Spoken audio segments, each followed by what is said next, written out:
अस्सलातु वस्सलामु अलैका या रसूल अल्लाह। अस्सलातु वस्सलामु अलैका या हबीब अल्लाह। नाज़रीन किराम, नमाज के ताल्लुक़ से एक अहम मसला था जो मैं आज आपके रूबरू पेश करना चाहता हूँ।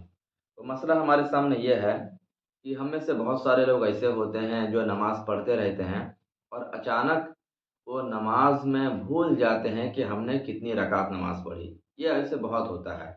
कभी किसी को 3 या 4 रकात के दरमियान डाउट होता है कि हमने 3 रकात पढ़ी या 4 रकात पढ़ी, और कभी किसी को 1 रकात या 2 रकात के बारे में डाउट होता है, ये पहली रकात है या दूसरी रकात है। तो बहरहाल नमाज में अगर रकात के ताल्लुक से शक पैदा हो जाए तो उस सूरत में क्या करना चाहिए?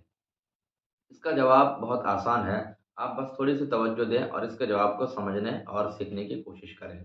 हमारे उलमाए कराम फरमाते हैं कि जब आदमी को नमाज में इस तरह का वसवसा पैदा हो जाए और शक पैदा हो जाए कि हमने कितनी रकात पढ़ी, तो सबसे पहले उसके लिए तहर्री करने का हुक्म है।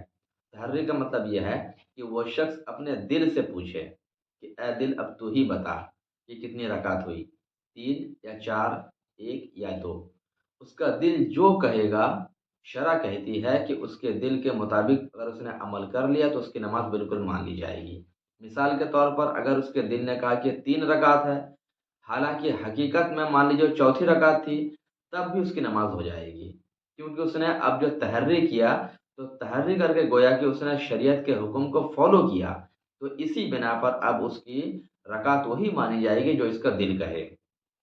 तो एक चीज़ तो आपको ये करना है कि अगर कभी भी नमाज के रकात के ताल्लुक से शक व शुबा पैदा हो, आपको तहरीर करना है, अपने दिल से पूछना है। 1 या 2 रकात के बारे में शक हो, आपके दिल ने कहा कि दूसरी रकात है, तो अब हकीकतन दूसरी ही मानी जाएगी। अगरचे आप मान लीजिए 1 ही रकात पढ़े थे, लेकिन आपके दिल ने कहा कि 2 रकात है, तो अब 2 ही मानी जाएगी। तो ये तहर्री का मसला हुआ।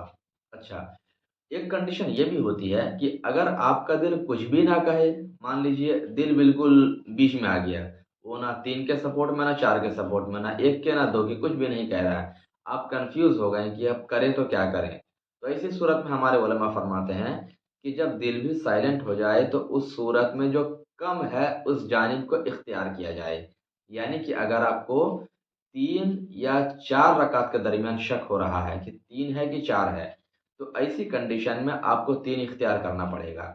यानी अगर आपने 3 रकात इख्तियार कर लिया और 3 मानकर फिर उस नमाज़ को 4 रकात करके मुकम्मल किया, आपकी नमाज़ बिल्कुल हो जाएगी।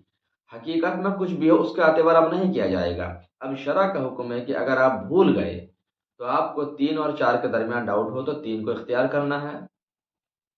और इसी तरह अगर मान लीजिए 2 रकात वाली नमाज़ थी और आपको 1 और 2 के बीच में डाउट हुआ, तो ऐसी सूरत में आपको 1 रकात मान कर के अपनी नमाज़ को मुकम्मल करनी होगी। अगरचे हकीकतन कुछ भी रहा हो, उससे कोई बहस नहीं है, बस आपको 1 रकात मान के कम के जानिब को मान कर के अपनी नमाज़ को मुकम्मल करनी होगी। तो इस तरीके से आपकी नमाज़ मुकम्मल हो जाएगी और आपकी नमाज में इस तरह से कोई ख़राबी पैदा भी नहीं होगी। अव्वलन तो आदमी को कोशिश करना चाहिए यही कि जब भी नमाज़ पढ़े रब की बारगाह में खड़ा हो, बिल्कुल खुलूस और लिल्लाहियत के साथ खड़ा हो, तवज्जो बिल्कुल अल्लाह रब्बुल इज़्ज़त के जानिब हो, तो ऐसी कंडीशन में भूलने के चांसेस बहुत कम होते हैं, बहुत चांसेस कम होते हैं। लेकिन बतकाज़ाए बशरी इंसान है, गलती होती रहती है। अगर कभी किसी भाई या बहन से इस तरह के प्रॉब्लम्स क्रिएट हो जाते हैं उनकी नमाज़ में, तो ऐसी सूरत में उनको वही करना है जो हमने अभी-अभी आपको मसला बताया है।